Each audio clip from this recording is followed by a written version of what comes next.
Good Saturday morning, everybody. I'm meteorologist Robert Suhr back with you here on this first full weekend of December, which, remember, December is meteorological winter, December, January, and February. So let's start things off with a look back at how we did through meteorological fall, which is September, October, and November. We averaged a temperature in Bowling Green of just under 64 degrees, which was just under 4 degrees above normal. A lot of precipitation here, you would think, but we're actually running a deficit of about 3/4 of an inch. When you look at the temperature and how far we were above normal, it is the 4th warmest autumn on record in Bowling Green.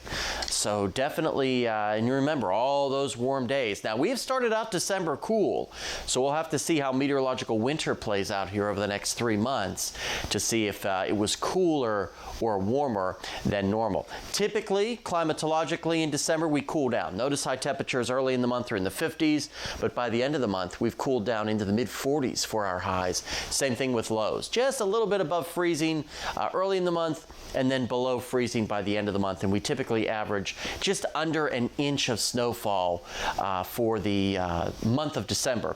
We got a little bit of snow a couple days ago, so we're probably already chewing into that just a little bit. After a chilly start, we should warm up quite nicely into the 40s and even some lower 50s, depending on exactly where you're viewing us from across the tri-state. Best chance of some of those 50-degree readings will come west of Kentucky Lake, I believe, this afternoon, where many spots here could hit 50, 51 or 2 for an hour or so before the sun starts to set.